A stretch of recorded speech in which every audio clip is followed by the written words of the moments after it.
Very excited to have you here at NC State University for a fireside chat with Secretary of North Carolina Department of Commerce, Michelle Baker Sanders, and Dr. Irwin Ganchandani, the head of the TIP Directorate, Technology, Innovation, and Partnerships Directorate from the National Science Foundation. We're grateful to everyone who's been joining us so far throughout the day from NC State, from other universities across the area, from state agencies, from industry, and other partners. My job is simply to turn over this next hour or so to our esteemed guest and Secretary Sanders, who will help facilitate the conversation. We are going to have some opportunity for Q&A, and I've been in the room with both of these leaders long enough now to know that if you don't ask them questions, they will probably ask you questions. So I encourage you to have a question or two prepared. If you do ask a question later, please just identify yourself by your institution and your role, and obviously your name. It would be helpful for them to know who they're talking with. We're really, really excited to have NSF with us here. I know you are not NSF, but representatives and leadership of NSF in the room with us today and in North Carolina to talk about the incredible work we're doing collaboratively across industry, philanthropy, nonprofits, universities, state government, institutions of higher ed at all levels, 2, 4-year, and so on. And so really appreciate everybody's interest and attention. I know a lot of you and a lot of us have engaged with NSF in various ways for a long time or for a short time, as I'm sure you'll hear more about this afternoon. We're going to hear about the newest directorate and the newest directorate in a very long time and why that matters for us and why we think we matter for them and to each other. So with that, I will hand it over. We've actually asked them each to introduce themselves so that they can apply there's so much to say about each of these two individuals that they will decide what to share that's particularly relevant to today's conversation. So thanks again for being here. And for those online, I don't think we have a way for you to ask questions. We do know that we need to keep our mics near our mouths so that you can hear us, and we'll do that throughout. And if that's not working for some reason, if you will please flag that to the people who are manning the devices. Thank you also to the NC State staff for helping to set up this, this discussion and providing this space for all of us. So over to you. Thanks so much. Jenny, and thank you all for being here this afternoon. We are looking forward to a great conversation. And she said, my name is Michelle Sanders. I'm North Carolina's Secretary of Commerce. Prior to joining Commerce, well, first let me just tell you I'm a native North Carolinian, the first thing that I'm proud of. So I am a native North Carolinian from Belhaven, North Carolina. I graduated from NC State a few years ago in biochemistry. And I have a master's in health administration from Pfeiffer. I spent 32 years in the biotechnology and pharmaceutical industry. Most recently, prior to leaving that industry in 2015, I was at Biogen, and I was responsible for manufacturing as a vice president of manufacturing and general manager for the facility in RTP, and also was responsible for the global MS franchise for Biogen. And so today's conversation excites me, and especially being here at this legendary university, because we're going to talk about partnerships, technology, innovation, and we're going to talk about really the linchpin for bringing about breakthrough discoveries, breakthrough science, booming and thriving economy, and most importantly, impacting the lives of millions of people, not only in North Carolina, but around the world, thanks to the work that's being done by NSF. So we have with us today Dr. Ganchandani, and we're pleased to have you here. And so I'm going to ask him to tell us a little bit about him, and we'll jump right into our conversation. Awesome. Well, thanks very much, Madam Secretary. Thank you for having me. It's great to be here. It's great to be in the state of North Carolina, and I hope you won't hold against me the fact that my degrees are from a school up the street, the University of Virginia, in a different state. Sometimes a athletic competitor, surely, to the schools in this Research Triangle Park. So, as the Secretary said, my name is Erwin Ganshinani, and I have the honor and the pleasure and the privilege, really, of leading this new directorate at the National Science Foundation called Technology, Innovation, and Partnerships, or TIP for short. I've been at the foundation for almost 11 years. It'll be 11 years in September. I spent a good chunk of my time prior to being in this TIP directorate over the course of the last 2-3 years designing, planning, and then putting it together. I spent most of that time prior in the Computer Science Directorate. I was the deputy there, helped launch a number of new programs, a number of new activities, programs like the Artificial Intelligence Institute's program, the Next Generation Wireless Test Beds. I know there's a platform for advanced wireless research, or power test bed, here in North Carolina, stretching from Raleigh to Cary and so forth. And also programs like Smart and Connected Communities or the Civic Innovation Challenge, where we really try to bring folks who are at the civic level, bring the local communities together with researchers to be able to help shape the research directions, co-design, co-create solutions as we go forward. My background prior to being at the National Science Foundation, I did my degrees from the University of Virginia, as I said, in computer science as an undergrad, as well as in biomedical engineering as a master's and PhD. So a lot of my work was in the area of computational systems biology, developing new computational approaches to be able to integrate heterogeneous data sets, to be able to better understand mechanisms that give rise to disease, and potentially identify therapeutic targets to tackle those disease mechanisms as well. So also in sort of the biopharma, biotech type of arena. And the last thing that I'll say is, I am so passionate about this topic of how do we bring folks together across sectors. It's something that I tried to do as a graduate student. It's something that I've tried to do in my entire time at NSF. How do we bring folks together across sectors? How do we break down barriers and borders? How do we really meet people where they are to give everyone an opportunity to be able to be a part of the economy of the future that we want to cultivate, a STEM-driven economy of the future? And so I'm really looking forward to this conversation this afternoon as well. Great, thank you. So along those lines, share with us what are the goals of the directorate, and how you're gonna planning to execute on those goals, and how and what outcomes we might see as you work to break down those barriers. Sure. So I think the best way for me to answer that is to sort of first start with what's the motivation for this new directorate, right? That leads into goals. So as Jenny said, this is the first new directorate for the National Science Foundation in more than 30 years. It's really beyond generational in some sense, right? And it comes about as a result of bipartisan support in Washington by the House, by the Senate, by the U.S. Congress. The CHIPS and Science Act that paved its way to establishing the TIP Directorate. Actually, next week is the 1-year anniversary of the passage and the signing into law of the CHIPS and Science Act. That got 64 votes in the United States Senate. And, these days, 64 votes in the United States Senate, I think you're doing pretty good if you get 64 votes, right? A lot of support from both sides of the aisle. We should have had a holiday. Oh, we really should have. Let me tell you. 64 Let me votes. tell you. But where does it come from, right? It comes from a really strong belief that we as a nation need to acknowledge that we have to invest in areas like artificial intelligence and biotechnology and quantum information science and advanced wireless and so on. We need to invest in these technology areas that are really going to drive the future for the nation and the world, and acknowledge the fact that there are other nations around the world that are investing heavily in those technology areas too. Competition is greater than it has been in a really long time, if ever. And one of the reasons why it's so important for us to be in the vanguard of competitiveness as a nation is that it's our values that can help to shape and steer some of these technology areas. You think about artificial intelligence, for example, and think about, the biases and aspects of fairness and equity that need to be designed into those systems. There's democratic values at stake in terms of how we think about those technologies and design and engineer those technologies, and whose values help to govern those technologies into the future. So technologies, fierce competition in that space. I think the other aspect that really drove the CHIPS and Science Act and the establishment of the TIP Directorate as part of that is the notion of the societal and economic challenges that we face as a nation and as a world today.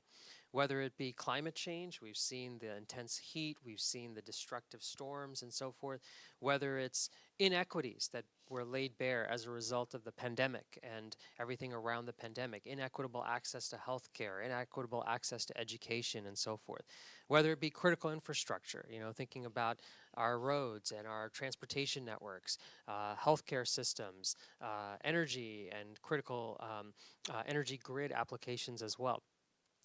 We have pressing societal and economic challenges, and a lot of that requires us to bring technology to the table to really be able to help shape that and help address some of those challenges that we face in a way that really also engages the full breadth and diversity of our population.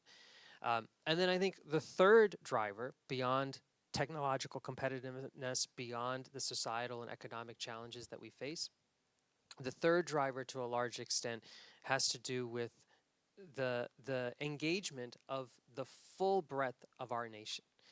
It's been said by many that what makes this nation so unique and what offers us a competitive advantage to other nations is the diversity that we have inside this nation and coming into this nation as well. And so how do we give opportunity to folks everywhere, regardless of location, regardless of institutional affiliation, regardless of background in terms of what degree you've received and so forth? How do we give opportunity to everyone everywhere so that we can harness that innovation spirit just about anywhere in this nation? And so those three dimensions, the technology competitiveness, the socioeconomic challenges that we face, and the need to really be able to meet people where they are and bring about that diverse perspective to help shape those technologies, that to a large extent is what I think drove Congress to pass the CHIPS and Science Act. It's what drove the administration to support it and really call for it, advocate for it. It's what drove my director, Dr. Panchanathan, who's been in North Carolina not too long ago, to really help steer this as well. And so working together, I think we see as our goals for the TIP Directorate to really be able to address those three key dimensions as we look to the here and now and the immediate future and then even longer term as well. Yes, thank you. And, speaking of diversity, the TIPS Directorate, you guys have a diverse portfolio of programs.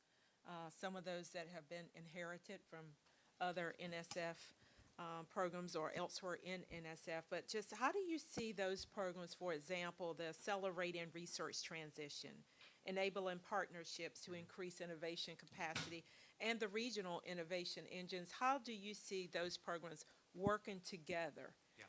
How do you? I'm so glad you asked that question.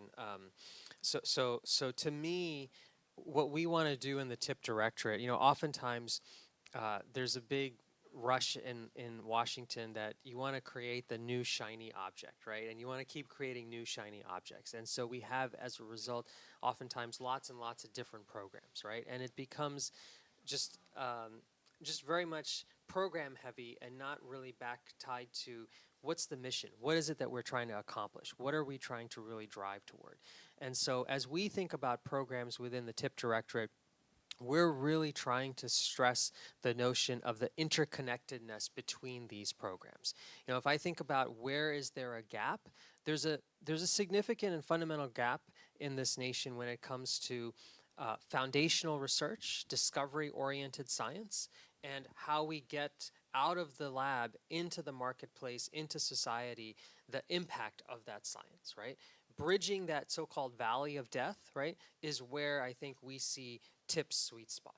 And so for us, it's about how do we cultivate new programs that allow, that feed off of one another and allow folks to really be able to get across that valley of death. So a program like the Regional Innovation Engines program, it's about trying to cultivate an innovation ecosystem in a region, in a community that brings together diverse sectors, diverse perspectives around a common shared challenge or agenda. And at the same time also helps us to be able to think about how do you grow the workforce and how do you extract out meaningful technology to help address some of the address that particular topic area, that particular challenge area. But for the regional innovation engine to be successful, it's going to require other investments around it. So NSF for years has had a SBIR program, Small Business Innovation Research, startups and small businesses, trying to help folks really take ideas out of the lab, do a feasibility of can we now have a market for that particular idea? Can we do a quick startup? Can that startup grow over time and get to a place where maybe it's acquired by someone else or venture invests in it or it becomes its own successful large business enterprise, right? So I would hope that the teams that we support through the Regional Innovation Engines program, they're going to, coming out of the engine, there will be concepts for new startups and small businesses that will then come back and feed into the TIP program, the TIP Directorate, and specifically look for funding through SBIR, for instance, right? That's one example of the interconnectedness. You mentioned the ART program, Accelerating Research Translation, right?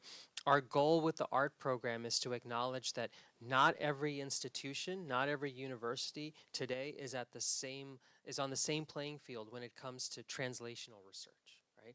There are some universities, maybe this one, I don't know. There are some universities that I'm pretty sure that's that are doing really well when it comes, they have an apparatus, they have infrastructure in place, they have the capacity, right, to be able to think about, okay, how do we translate research from the lab to the market? How do we do those initial patents and licensing agreements and those initial deals to be able to start to get some of those ideas out into the marketplace?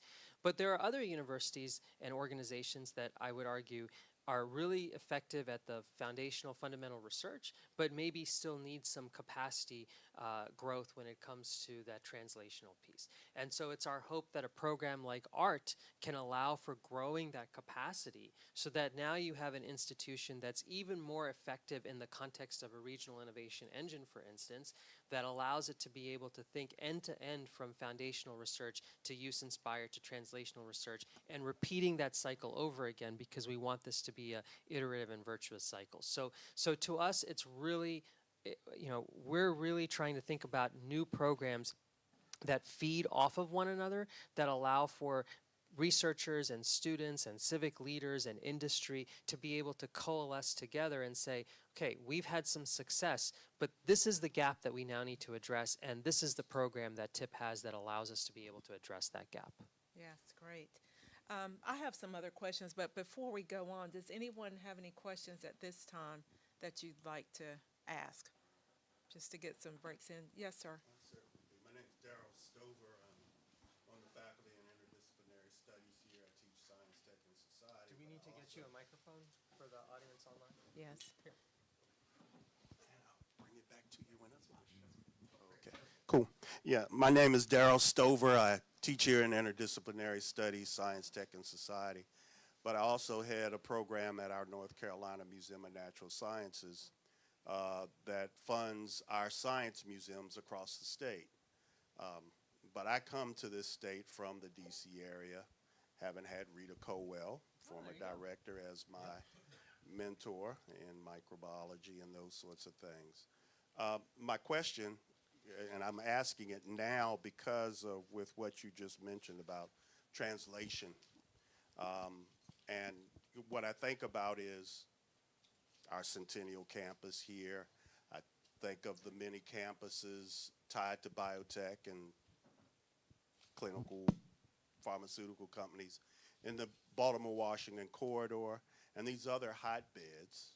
And these are the spaces and places where we would look to see this translation occur.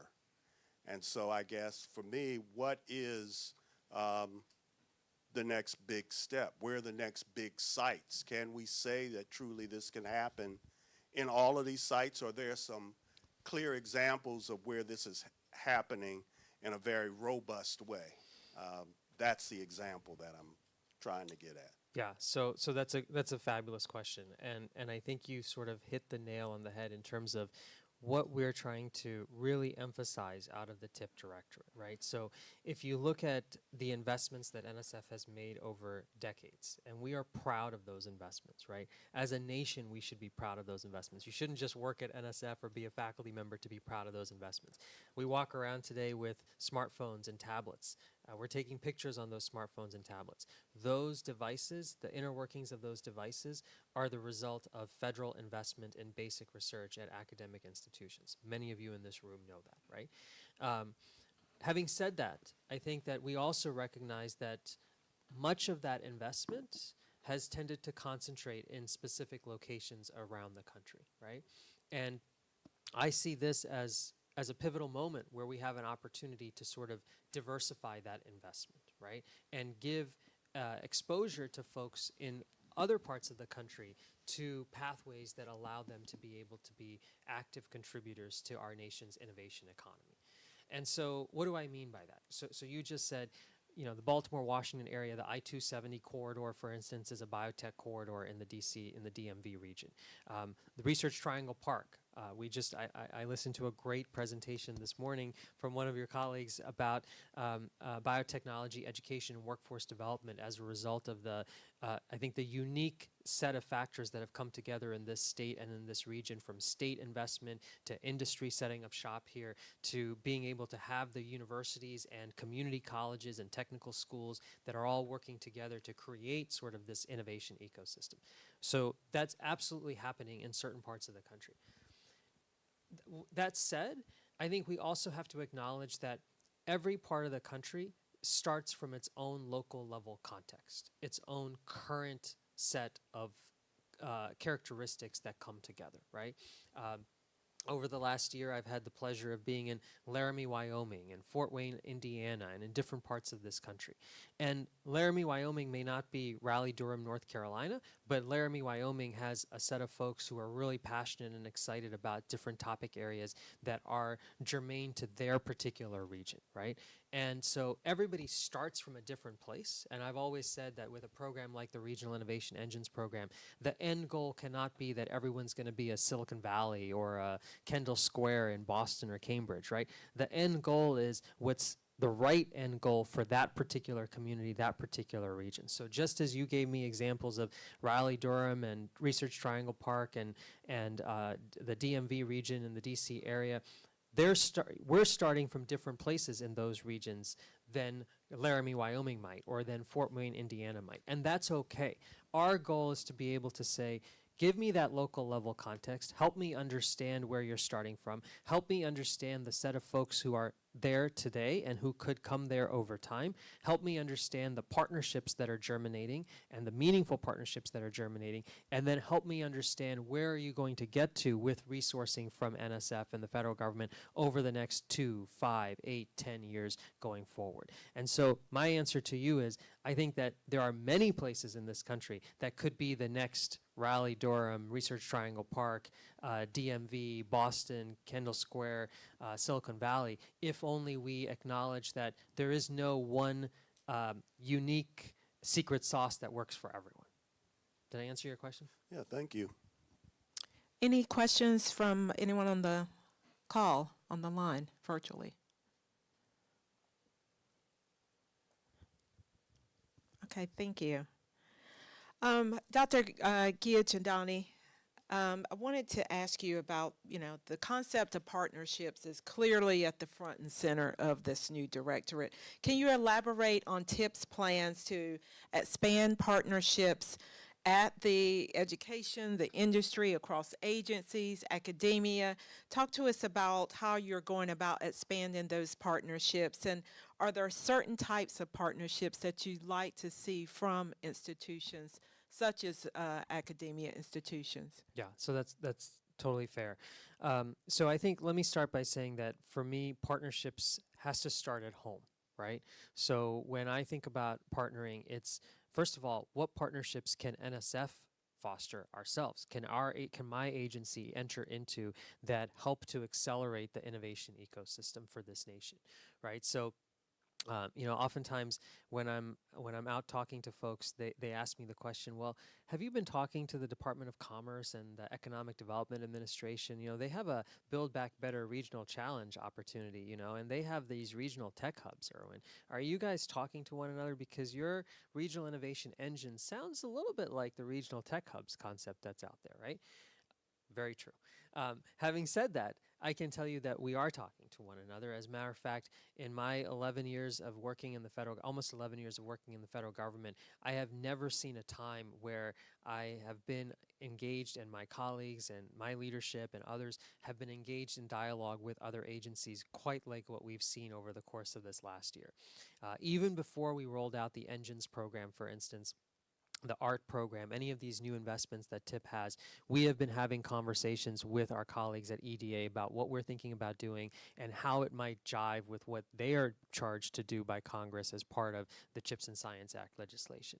So for me, and I kid you not, I talk to the leadership at EDA on a every 2 or 3 week basis, to the point that the other day I was in DC for an event, and the Assistant Secretary of Commerce for EDA, she called out to me. I was totally not expecting her to be there. She called out to me, and then we had just an impromptu conversation about the Engines announcement that I'm sure this community has seen over the last couple of days that we made on Wednesday of this week. So we are talking actively across agencies within the federal government to be able to acknowledge that NSF is a science agency. We support research. We support foundational, use-inspired, and translational research. But we also need to think about, especially as we talk about use-inspired and translational research, where are the mission agencies in this equation, and how do we partner with our colleagues at HHS? How do we partner with our colleagues at DOE? How do we partner with our colleagues at the Department of Transportation to ensure that we are cultivating research that can find its way into their mission spaces and what they're trying to accomplish? So for me, partnership starts at home, right? We have to be building these relationships with other agencies. We have over the last year partnered with industry. We've partnered with Intel, with Micron, and others to be able to cultivate meaningful relationships and real dollars, $100 million partnership with Intel to be able to support workforce development in semiconductors and microelectronics, for example. So where Intel's kicking in $50 million and we're matching it with $50 million of appropriated funds from Congress. So it has to start at home. And then to your point, more specifically even about what are the kinds of partnerships that we're looking for with the awardees whom we're trying to fund? So there were the direct partnerships. What about the ones that we're catalyzing?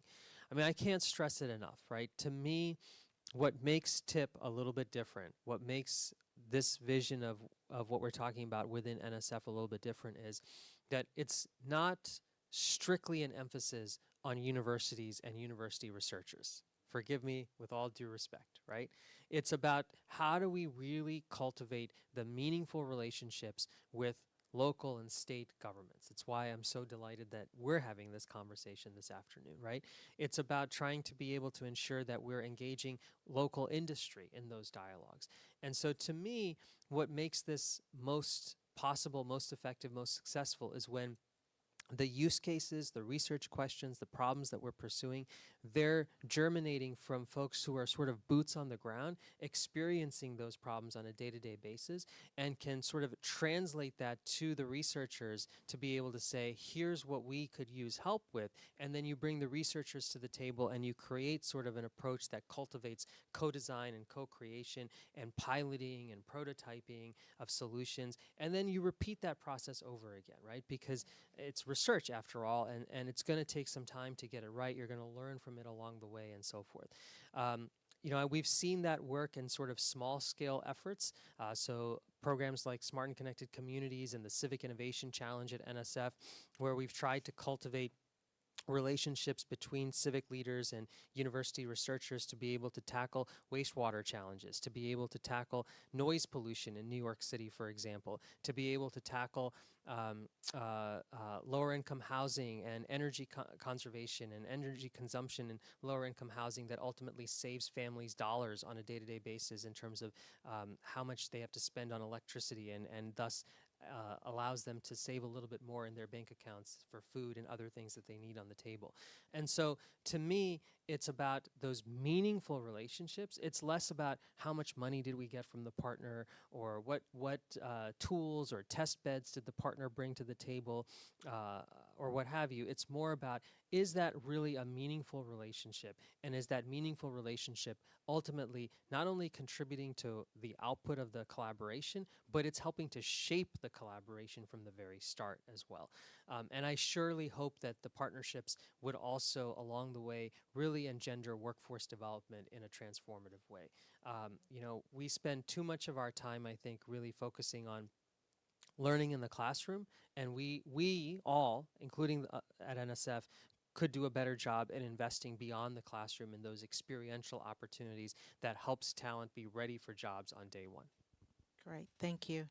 In saying that, I think that North Carolina, I know that we have been intentional and diligent about looking for opportunities for the state when it comes to the grants, the collaboration and partnerships. The great thing about the state, which you know, is that we have a strong university. Probably, I believe it's unmatched, the strength of the university system and the education system here. But most importantly, with those engagements, it is the involvement with the community. Whether that's, state, academia, and the local partnerships, but the community being engaged. And we're pleased to see that all of these grants and funding that has been probably recently, at least from my experience, have been underpinned with diversity, equity, and inclusion, because that is how we're going to solve these challenging problems. I believe that is how we're going to address the needs of our people across the nation. And I believe that North Carolina is a place that we can address and go after projects with those partnerships, with that funding and collaboration, and have it as something that's scalable for other states to model and take on behind us or lead us if necessary. But that's exciting for us, and hopefully your visit you'll get a feel for and experience exactly what many of your other colleagues have seen and experienced here about what we can do, how we get things done, and the results, which is most important, is that delivering the results. Yeah, I mean, I think it was firsthand exposure this morning, right? As we were Yeah. listening to a couple of talks that described new approaches, new paradigm shifts in science and how we do science that can have a meaningful impact on society. But then also, how do you coalesce these different perspectives and sectors together to really shape opportunities for diverse engagement and diverse talent to really be able to engage and cultivate the pathways for them into the future? We say a lot at NSF, we're using the phrase, meet people where they are, right? Yeah. That's really intentional in our minds. There was a time not even too long ago where we used to say, we're not just about supporting PhD talent, but we also want to support so-and-so and so-and-so and so-and-so.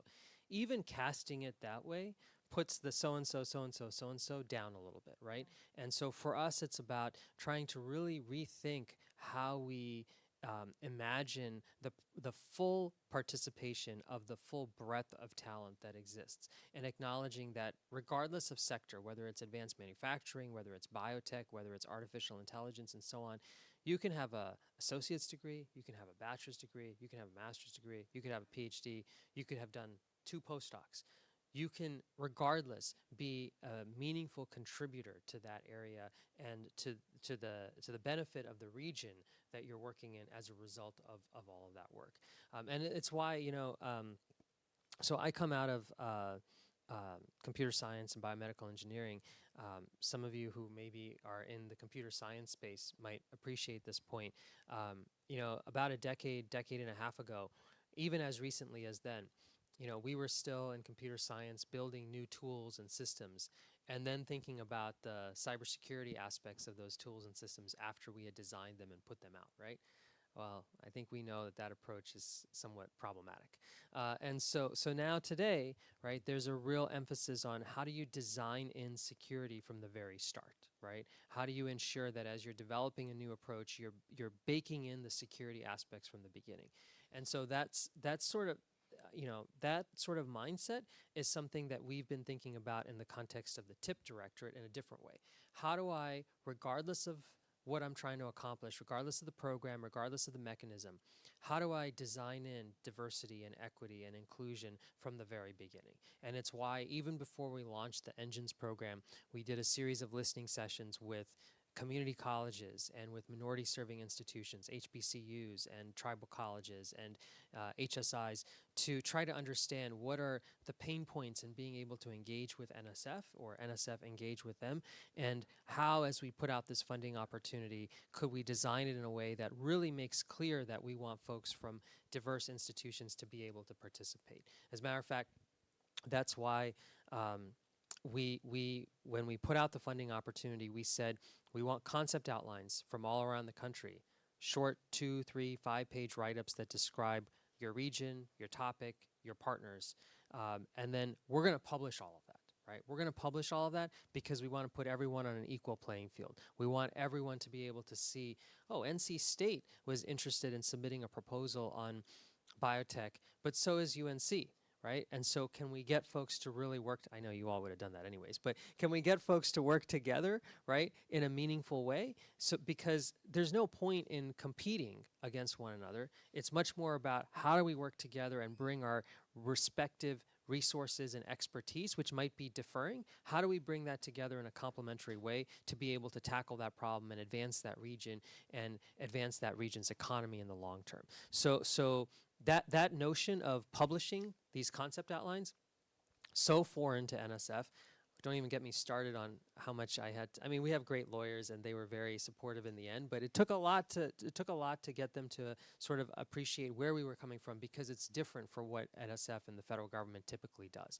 But it was important to us because that's what we had heard repeatedly in the conversations around with those different institution types around their challenges in being able to play equitably when it comes to these types of programs. Yeah. Now, as entities apply and try to secure this funding, and I'm sure you probably, I don't think you can go through the whole list of criteria, but what criteria is NSF TIP looking for? How do you select projects, and how do you ensure that the process is fair? And we know it's competitive, so you don't have to ensure that, but that it is a fair process. Yeah. So I think that for us, NSF has always stood for decades since we were established on this peer review, merit review process. We even refer to it as the gold standard. And it's to some extent true, right? I mean, I think there are other nations, other science agencies that emulate our model in terms of how we do peer review and so forth. So there were aspects of that we absolutely wanted to retain in what we were doing with the engines or with some of our programs like SBIR or Accelerating Research Translation and so forth. But I think we also wanted to acknowledge that if you're talking about research that can really help to drive economic growth in the short to medium terms, right, that's going to require making sure that you have expertise in the review process that has that perspective, that has that understanding. So traditionally, our reviewers are academic researchers, right? And I think that we absolutely wanted some academic researchers in the mix here because we're still talking about research. We're still talking about supporting use-inspired and translational work. But at the same time, I think we wanted to acknowledge that we need folks like yourself to be a part of the review process as well. We need folks who are sort of the economic leaders in their region, venture capital and angel investors, state and local and tribal governmental organizations, civic leaders. Let's have those folks come to the table and be a part of this review process as well, so that they can bring their lenses to bear about a particular proposal. And you talked about review criteria. Is it advancing the science? That's obviously an imperative, but at the same time, is it also hitting each of these other dimensions that will contribute to the potential for job creation, the potential for workforce and talent development, and the potential for technology capacity that's going to grow in that particular region? And also, we talked about baked in from the very beginning are notions of diversity and equity, right? So that's a serious consideration as part of our review process. The quality and the nature and the meaningfulness of the partnerships that are being presented, are those actually really going to move the needle? Or, forgive me, is it just simply we put together these partners because that's what NSF wanted to see in a proposal, right? So those are the kinds of things that I think we really want to see firsthand as part of the review process, and ensuring that we have the expertise at the table from those different perspectives as well. For a long time, it's so easy for us, maybe I should say, it's so easy for us to say we want these things, but then the review process and the reviewers are all the same as we typically have. But if we want the outputs to be a certain way, we have to have those certain perspectives that we want in the outputs to also be as part of the review process to help shape those outputs too. So it's at this review process, it sounds new to me, including other partners and perspectives outside of those who are, for example, that would be in the directorate. And I think that is excellent because in some ways it's kind of bringing the lived experience, if you will, to the process as well. Exactly. Which is that's a good way great. to put it. The lived experience to the process is exactly what we're trying to be able to see have happen. Great. Are there any questions on the call? And are they flagging you if they have questions? Is that?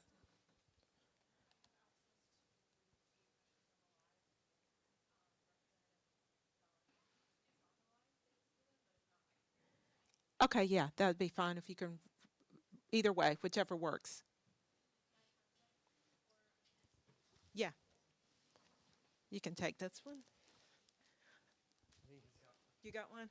I was hoping to be an Oprah candidate here. Just go like this. One question reads, is the NSF Engines program about, one, renewing existing collaborations with a strong track record, which itself requires resources over the years, or two, attempting to forge new collaborators without record? Okay, so the question was, is the NSF Engines program about trying to, sorry, I'm just trying to make sure I heard it correctly. Is it about trying to be able to forge new collaborations that take us in new directions, or is it about, in some sense, taking existing collaborations and re-energizing them going forward? Is that a fair way to characterize it? So, that's an interesting way to ask the question. I guess what I would say is we're interested in a little bit of both, and I'll say that in the following way. So when we ran the engines competition this year, and it's still ongoing, we had two tracks, right? I think many of you have seen this. We had a track that was for planning grants or development grants, support for $1 million over a couple of years, and we had a track for what we call full-fledged engines that were ready to go, that was at the level of up to $160 million over 10 years. And I'll emphasize up to $160 million over 10 years. We have stressed from the very, very beginning that we may not fund a project for a full 10 years, and that's okay as well, right? So I'm going to maybe take a little bit of a tangent here and come back to the question. Hold me to the question so I answer it, which is that it is, we should redefine what success actually means in this program. Oftentimes we say, oftentimes NSF will say, oh, we're going to hold people's feet to the fire, and things aren't going quite the way that we want them to, but we'll still fund folks for 5 years or whatever the duration of the grant was, right? That is not this program. It's a lot of money that we're talking about. It's appropriated by Congress. Congress is expecting to see results. And so we have made it very clear that we will fund a project for as long as it makes sense for NSF to fund that project up to a 10-year horizon. And I say it that way very intentionally. You could imagine a team that comes together and that's funded by NSF for a couple of years, makes good progress, hits some milestones, maybe not all milestones. Ultimately, the path to longer-term funding for that project isn't necessarily through NSF. Maybe it's through state capital. Maybe it's through angel investment. Maybe it's through a variety of other sources that could potentially come to the table, right? That's not necessarily failure just because NSF isn't funding the project for a full 10 years, right? We have to redefine what success and failure look like in my mind. And in fact, I've heard many folks say to me, Erwin, regardless of whether we get funded by the program in the first place or not, the fact that we were forced to go through this exercise of pulling together a proposal, bringing together partners in this way, really honing a vision for an eventual engine potentially, even if we don't get funded, that will not be lost effort. That will be effort that we will be able to leverage to get resources through other means, or maybe our partners have already committed resources, and so they're going to work with us to be able to shape this, even if NSF doesn't support it, right? To me, that's also success, right? We have to redefine what success looks like, and I'm not just saying that because there's only so much money that Congress gives us, or there's only so much that we can do. I really think if we want to think about the next generation of innovation in this country, it's an all hands on deck approach. And it's not just NSF, it's not just EDA, it's not just state or local government either. It's all of us working together in some meaningful way. So then back to the question, right? So we had two tracks. One was a couple of years, $1 million planning grants. One was full-fledged engine, up to 10 years, up to $160 million of support, right? Inherently, those two projects, those two types of projects are at sort of different starting points, right? So for me to say that it's one or the other, I think is disingenuous to some extent, because we're trying to be able to catalyze growth in both of those dimensions. Having said that, I will also say that, and we've been very public about this, our goal with this effort is really to be able to support regions of this nation where there's talent, there's concepts, there's opportunity, where frankly we have underinvested over the course of the last few decades, right? And we're doing our very best to try to, in some sense, harness that geography of innovation, harness that demography of innovation that exists across the country. Thank you. Yes, we'll take one from here and then we'll come back to question. For you before we're done. Okay, great. So you've referred.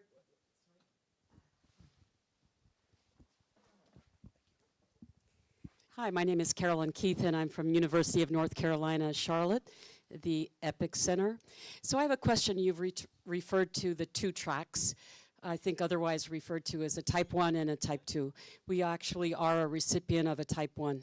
And how would you best describe what success looks like to the NSF for a Type 1? That pathway, 24 months, how would you best describe that?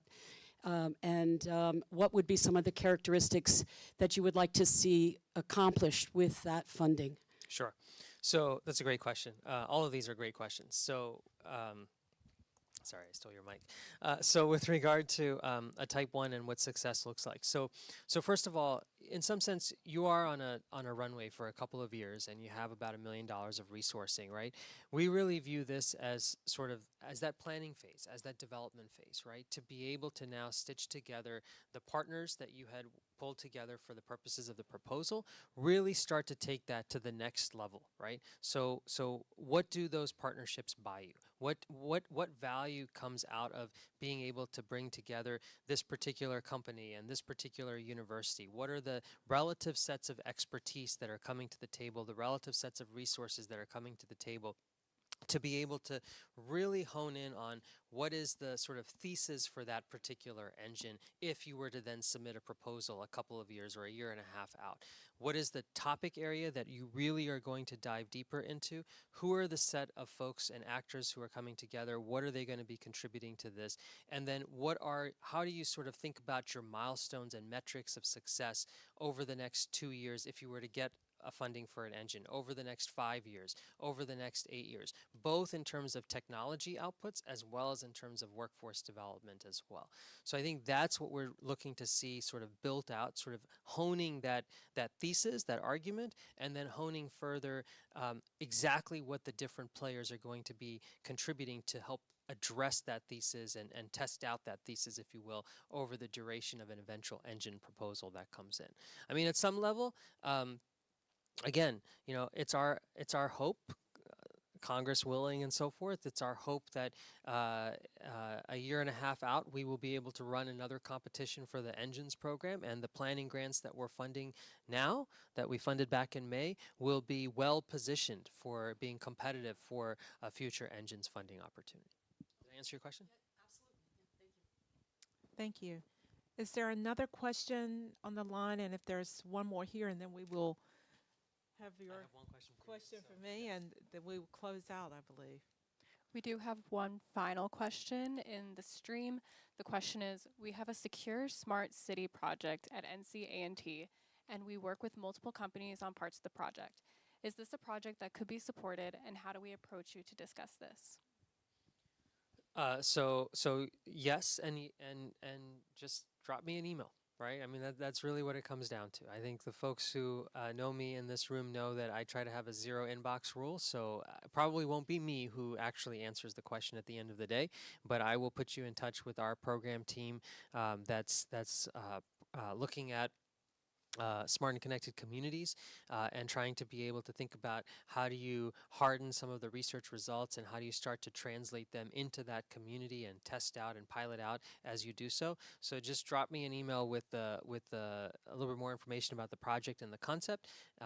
That's one thing about the NSF website. You can find our emails pretty easily, and then we'll make sure that we put you in touch with the right folks within NSF to go from there.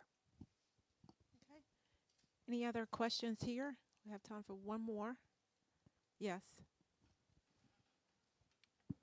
Thank you.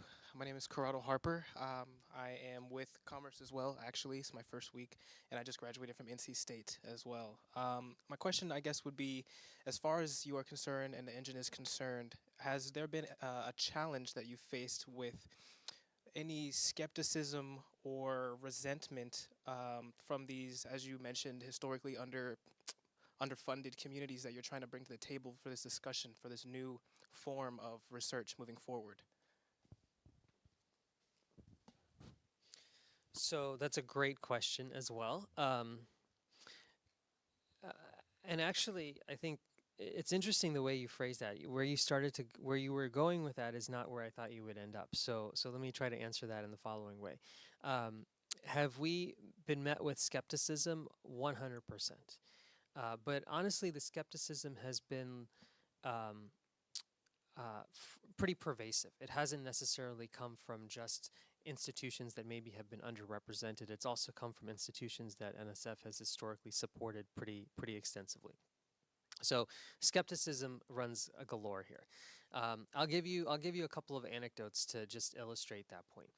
So and these are true stories. So there was a day as we were coming out of the worst parts of the pandemic.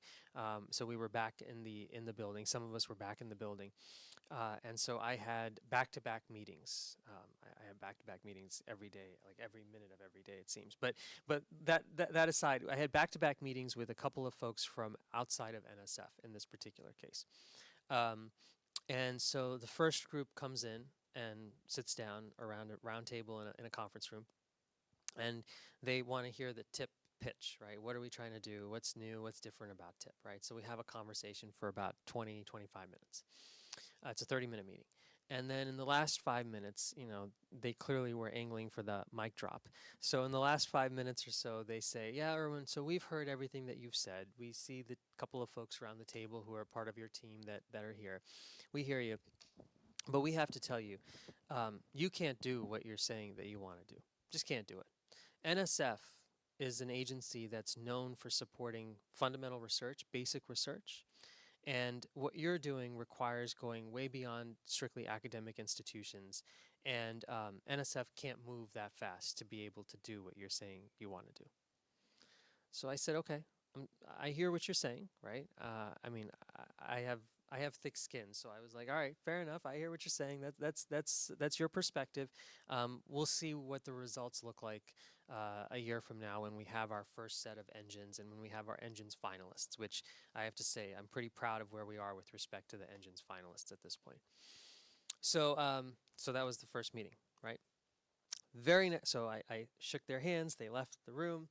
I was like, well, okay, 25, 30 minutes that I just spent, they're not sold. That's a bummer. So let's see what the next group wants to say. So the next group comes in, sits down, same type of setup. They wanted to hear the tip pitch. I'm getting pretty good at the tip pitch at this point. So I did it for another 20, 25 minutes, answered some questions. Last 5 minutes, another group that wanted to do a mic drop. They said to me, this is crazy. You are moving NSF way too fast from its mission of basic research. This is going to jeopardize everything that NSF stands for and its 75 years, 73 years at the time, mission of support. You're the only agency in the federal government that supports basic research, and now you're talking about use-inspired and translational. That's crazy. It's going to take away from all the other directorates. So again, I said, well, I'm sorry to hear that, but you know, we'll see where we can get to, and so on. Shook their hands, and then they went on their way. And at the end of the hour, apart from having basically wasted an hour of my life, I concluded that we're probably in the right sweet spot because I have two very divergent perspectives. If they could just talk to one another, maybe we'd be in a better place. But I have two very divergent perspectives that are coming at me with very different views on what TIP is, right? But at the end of the day, when you're trying to do something new and different, that's probably what you're going to get to some extent, right? And if I have a little bit of that in the community, but a lot of folks who are listening and interested and eager to engage and try to see where we can go, we're probably hitting the stride that we want to hit. And to your point, specifically from underrepresented institutions and so forth, absolutely there's skepticism, right? And there should be. Right? There should totally be skepticism that, you know, government has said this before, NSF has said this before. Why should I believe that this time is different? Right? And that's a very fair point. And I would just hope that our results at the end of the day, the program team that we've put in place, it's not me, right, with these results. It's the team that we have put in place that's running programs like the engines or art and so forth, that has the passion and the conviction to be able to deliver in this way. I would hope that that team is able to put results on the map that illustrate that we're serious about what we're talking about here. You look at the Type 1 portfolio, for example, we have awards to there's an award to a couple of R1 schools in that mix, but there are also awards to Navajo Technical University, for example.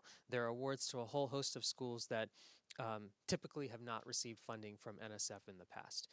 And when I look at the finalist slate for the Type 2s, half of the 16 finalists are led by organizations that have not received funding from NSF in the last 5 years, which is our benchmark for they have not received funding from NSF. So, so I think that we're heading in the right direction. We won't get everything right. We can't, right? We're human. But if we get more things right than we get wrong, I'll say that's what success looks like 3, 5, 7 years from now. Okay, I have one question for you. So I am curious to know, you know about NSF, you know about TIP, you know about sort of what we're trying to accomplish with our mission, with the Engines program, with some of these other programs and so forth. We've talked a lot this afternoon about partnerships, and we've talked a lot about how we have to engage folks from diverse backgrounds and perspectives and so forth. Given your role in the state, given your years of experience prior to being in this role, I guess I'm curious, what are the one or two things that you would highlight for me that we need to know in order to be able to deliver successfully at the end of the day on that mission? One, you need to know that North Carolina, and I know this is another pitch, right? You're going to seem like a pitch, but North Carolina is the home of diverse skilled talent, diverse geographies across the state. Of course, we have that diversity here. We have a large concentration of HBCUs, I believe one of the largest in the nation. Our university system, our community college system, those are assets to our state. And because of that, we are a place where coalitions are built. Success for us looks like results that are good and that have an impact on the communities across the state. We deliver that success, and I believe that North Carolina is a place that where I would say you can be guaranteed of a meaningful, impactful outcome on the residents of the state, and that impact will go beyond, because we know there are no boundaries really in our nation. There are no boundaries in our world. And so if we are successful and if it's scalable, it can go other places.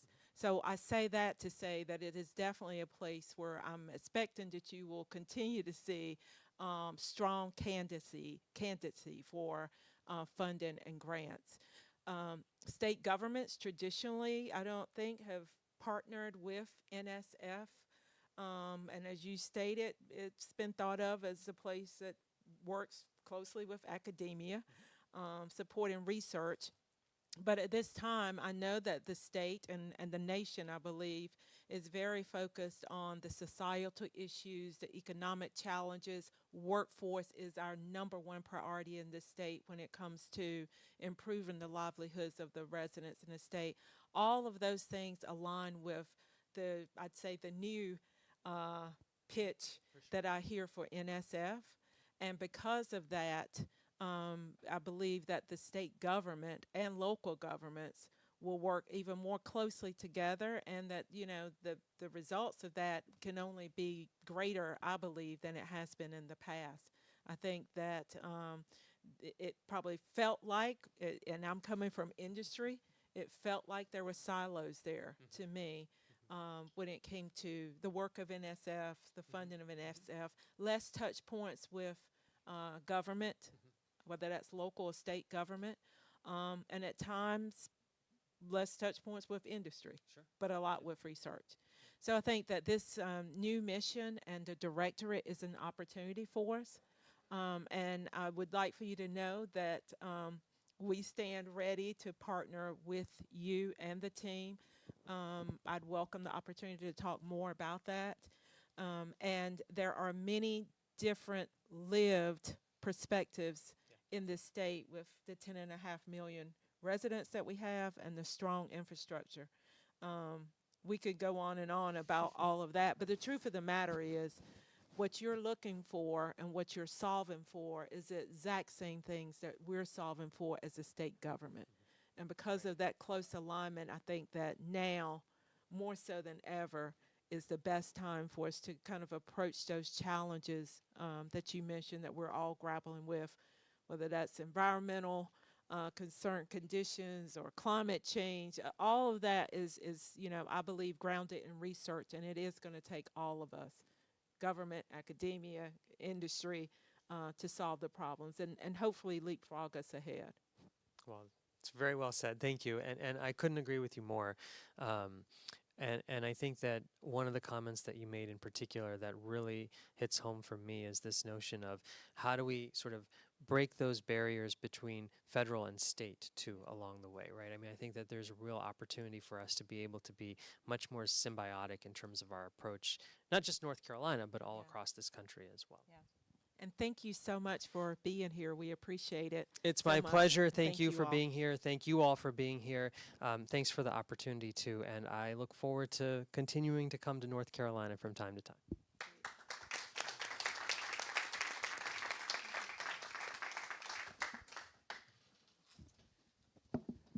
Thank you to everyone online. If you're still online, really appreciate your participation. Thanks for everyone sitting here. I think you should take this on the road. I can't imagine two leaders better suited, seriously, with your backgrounds and expertise to have this conversation. So thanks again, everybody, and thanks to NC State. And on behalf of the North Carolina Office of Strategic Partnerships, really appreciate everyone's time today and look forward to continuing these conversations.